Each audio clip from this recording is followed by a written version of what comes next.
وهذا صراط ربك مستقيما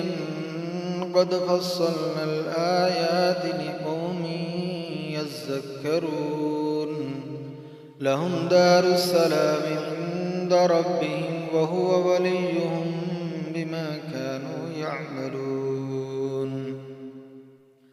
ويوم يحشرهم جميعا يا معشر الجن قد استكثرتم من الإنس وقال أولياؤهم من الإنس ربنا استمتع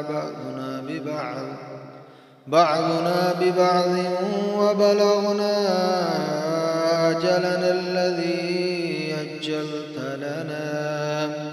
قال النار مثواكم خالدين فيها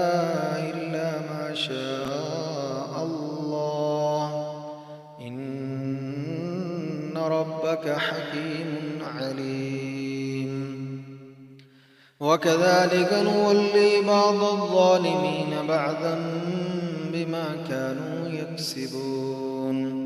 يا معشر الجن والإنس ألم يأتكم رسل منكم يقصون عليكم آياتي وينذرونكم لقاء يومكم هذا قالوا شهدنا على أنفسنا وغرتهم الحياة الدنيا وشهدوا على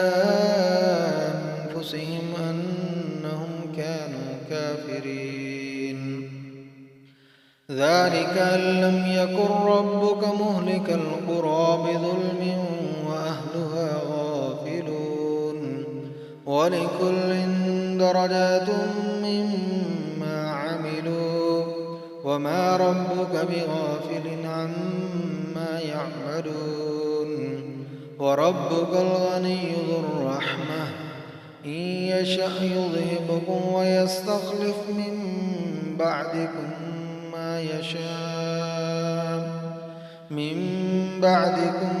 ما يشاء كما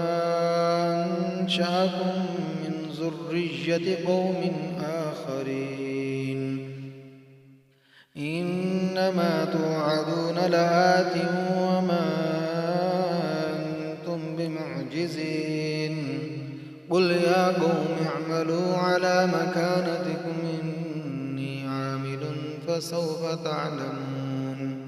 فسوف تعلمون من تكون له عاقبة الدار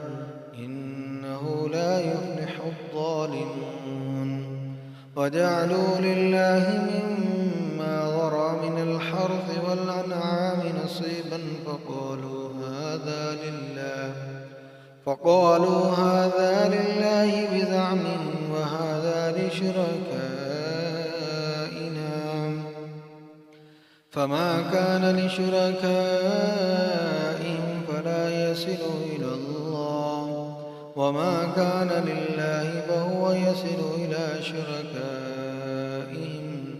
ساء ما يحكمون وكذلك زين لكثير من المشركين قتل أولادهم شركاؤهم ليردوهم وليلبسوا عليهم دينهم ولو شاء الله ما فعلوه فذرهم وما يفترون وقالوا هذه أنعام وحرث حجر لا يطعمها إلا من نشاء بزعمهم وأنعام حرمت ظهورها وأنعام لا يذكرون اسم الله عليها افتراء عليه سيجزيهم بما كانوا يفترون وقالوا ما في بطون هذه الأنعام خالصة لذكورنا ومحرم على أزواجنا وإن يكن ميتة فهم فيه شركاء سيجزيهم وصفهم إنه حكيم عليم.